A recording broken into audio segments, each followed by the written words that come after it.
All right, so we're diving deep today into attitude. Okay. Specifically, we're looking at Jeff Keller's book, Attitude is Everything. Yeah. And even just that title, Attitude is Everything, it really packs a punch, right? Makes you stop and think. It really does. It's a bold statement. And you know what's interesting is that Keller himself didn't always have this like super positive outlook. Really? Yeah, he started out as a lawyer. Okay. And, let's face it, Yeah. lawyers aren't exactly known for being like the most cheerful bunch. That's true. You don't really picture lawyers skipping through a field of daisies. Right. Not exactly known for their sunny disposition. So was he like one of those stereotypical grumpy lawyers then? Well, from what he shares in the book, he was actually pretty unhappy in his law career. Interesting. He felt stuck, frustrated, even physically unwell, actually. Wow, that's intense. And so what changed? How did he go from unhappy lawyer to, attitude is everything? Well, get this. It was a late-night infomercial. No way. Yeah, seriously. An infomercial about the power of the subconscious mind. You've got to be kidding me. That's amazing. I know, right? Talk about an unexpected source of inspiration. Totally. Yeah. And it just goes to show you never know where that spark is going to come from, right? Absolutely. And Keller actually talks about that in the book, the importance of being open to new ideas and possibilities, even if they come from, maybe unexpected places, even a late-night infomercial. For sure, for sure. So he sees this infomercial, and it's like a light bulb moment for him. Yeah, it really sparked something in him. But it wasn't just a passive aha moment. He didn't just sit back and wait for things to change. Yeah, he actually took action, right? Exactly. He took that spark and really ran with it. So what did he do? Did he, start meditating or something? Well, he went all in on personal development. He started reading tons of books, exploring different philosophies, even going back to the Bible for inspiration. Wow, so he really dove deep into it. He did. And the more he learned, the more he realized just how much power our attitude has over, well, pretty much everything in our lives. Our experiences, our outcomes, you name it. It's like that saying, whether you think you can or you think you can't, you're right. Exactly. And Keller has this great analogy in the book about a window. Oh, yeah? Yeah, he says our attitude is like a window to the world. Okay, like that. So if your window is clean, you have a positive attitude, you have a clear view of the world, everything seems bright and full of possibility. But if your window is dirty? Well, if it's covered in grime, if you have a negative attitude, it distorts your perception. Everything seems bleak and hopeless, even if it's not really that bad. So it's like he was cleaning that dirty window, you're saying? Exactly. All that personal development work he was doing, it was like he was wiping away those smudges of negativity, allowing him to see things in a whole new light. That's such a powerful image. And what's even more powerful is that he was so transformed by this knowledge that he completely changed his life. Oh yeah, totally. He left his law career. No way. Yeah. He decided to become a motivational speaker. Wow, that's a huge leap of faith. It was. But he was so passionate about sharing this message that had changed his own life, he felt like he had to do it. And that's what led him to write, Attitude is Everything. Exactly. It's his way of sharing those insights with the world, helping others clean their own windows, so to speak. So it's not just about being happy all the time, right? It's about something deeper than that. Right. It's about understanding that we have the power to choose our attitude. We're not just victims of circumstance. We can actively decide how we want to see the world, how we want to respond to challenges. Okay, so we've established that attitude is important. But how does it actually work? What's the mechanism behind it? Well, one of Keller's core principles is the idea that our thoughts have a magnetic effect. What do you mean by that? Basically, he's saying that we attract the circumstances that match our dominant beliefs. You become what you think about. So if you're constantly thinking negative thoughts, you're more likely to experience negative outcomes. And if you focus on positive thoughts, you're more likely to attract positive experiences. It's like you're sending out a signal to the universe, and the universe responds in kind. I've heard that called the law of attraction. Exactly. And this isn't some new age concept thinkers like Napoleon Hill, Ralph Waldo Emerson, even ancient wisdom traditions. They've all talked about the power of thought in shaping reality. It's like that whole mind over matter thing. Exactly. It's about understanding that our mind is a powerful tool, and the thoughts we dwell on, they have a direct impact on our experiences. So it's not just about wishful thinking. It's about actively shaping our thoughts to create the reality we want. Exactly. And Keller actually uses some really compelling stories to illustrate this point. Oh yeah? Like what? Well, one that really stuck with me is about Jim Carrey. The actor. Yeah. Back when he was a struggling actor, he wrote himself a post-dated check for $10 million. Wow, seriously. Yep. He visualized himself achieving that level of success, and he made it tangible by writing that check. And did it work? Well, years later, he did become a multimillionaire. No way. Yeah. So he manifested it into reality. In a way, yes. Hmm? But what's really fascinating about that story isn't just the outcome, it's the process. Carey didn't just passively wish for success. He created a visual representation of his goal, something concrete to anchor his belief and keep him focused. It's like he planted a seed in his subconscious mind, and he nurtured it with unwavering faith. Exactly. And that's something we can all learn from. So we should be writing ourselves million-dollar checks. Well, not necessarily, haha. But Keller does suggest we try similar techniques, write down our goals, create vision boards, or just find a meaningful symbol to represent what we want to achieve. Anything that makes it feel more real, more tangible. Exactly. It's about shifting our thinking from, abstract wishes to clear intentions. And that's where visualization comes in, right? Exactly. Keller dedicates a whole chapter to this powerful tool. He emphasizes that it's not just for achieving wealth, it's for anything we want to create in our lives. Better relationships, improved health, more fulfilling work, you name it. So it's about using our imagination to create a mental picture of what we want, and then feeling the emotions as if it's already happening. Right. He's basically saying that we're all creating mental movies all the time, whether we realize it or not. Like daydreaming. Kind of. But it's more than that. We're constantly picturing how situations will play out, how people will react, and those images shape our expectations and ultimately our reality. The key is to become conscious of those mental movies and start directing them intentionally. Instead of letting fear and doubt write the script, we can choose to visualize our desired outcomes, fill those mental pictures with positive emotions and a belief in our ability to succeed. Like if you're nervous about a job interview, instead of picturing yourself stumbling over your words and sweating profusely, you could visualize yourself walking in with confidence, answering the questions eloquently, and feeling good about your performance. So it's about replacing those negative mental movies with empowering ones. Exactly.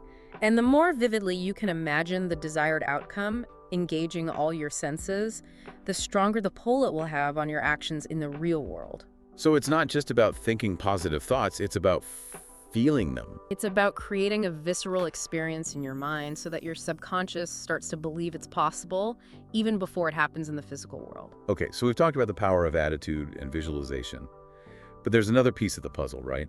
Commitment. Absolutely. Keller defines commitment as going beyond just trying hard, It's about being willing to do whatever it takes to achieve your goals, even when you don't have all the answers up front. So it's about that unwavering determination, that deep inner knowing that you're on the right path, even when things get tough. Exactly. It's about not giving up, even when you face obstacles or setbacks. And Keller actually shares a story about how this unwavering commitment led to the creation of his newsletter, Attitude is Everything. Oh, yeah. Tell me about it. So he was super passionate about sharing his knowledge about attitude and personal development, but he didn't have a platform. He didn't have a way to reach a wider audience. So what did he do?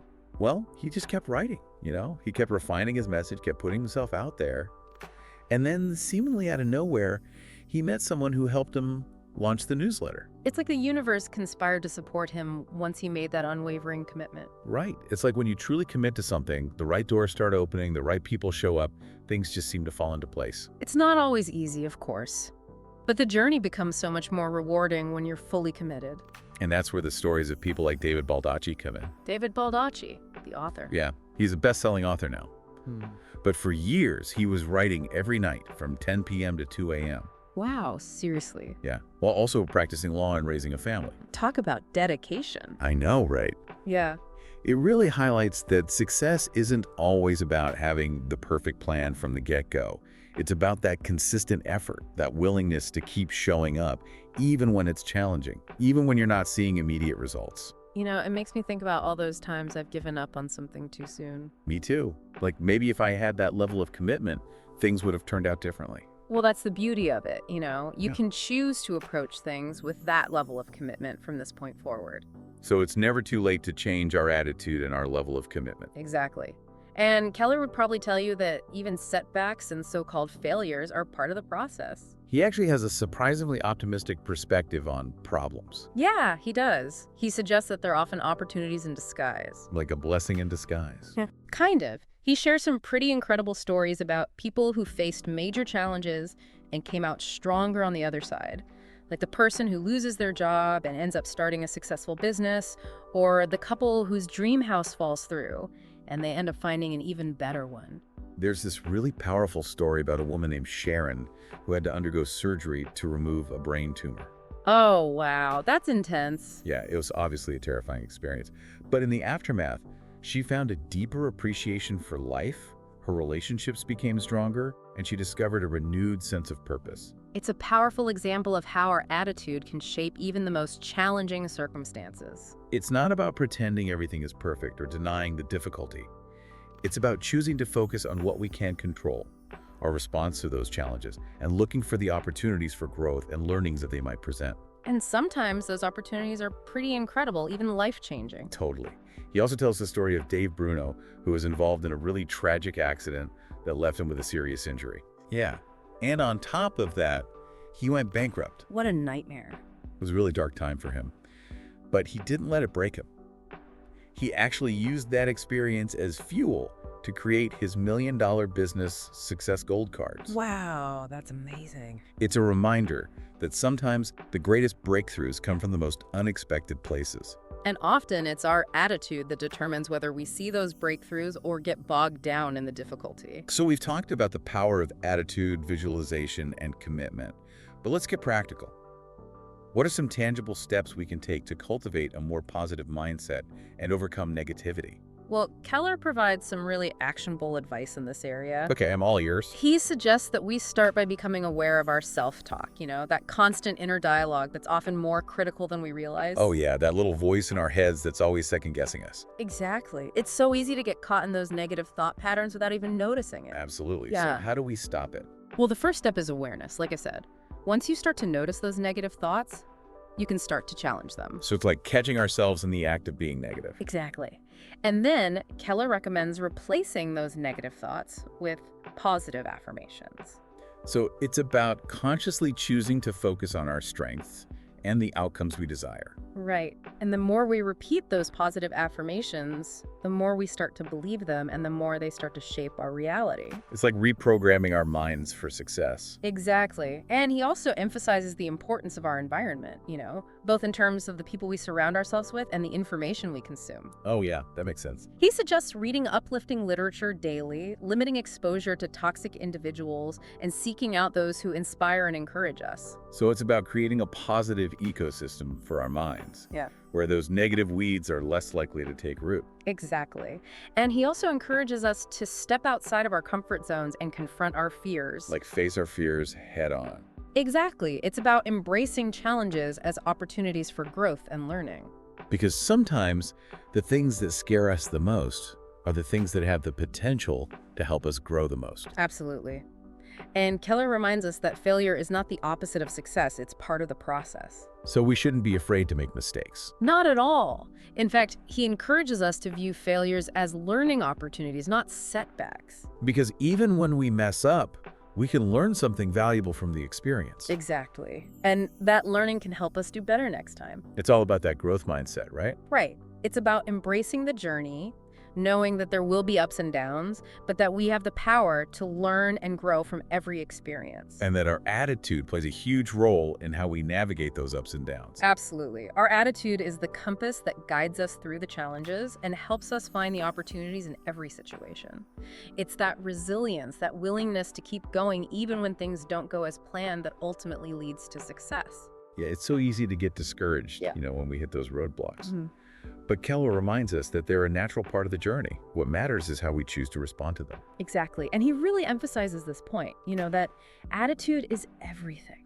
It's like the foundation upon which we build our lives, our relationships, our careers, everything. It colors how we perceive the world and how we interact with it.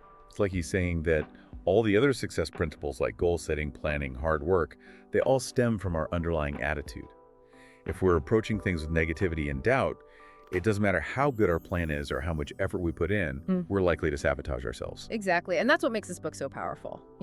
It's not just about like surface level tips and tricks. It's about a fundamental shift in perspective.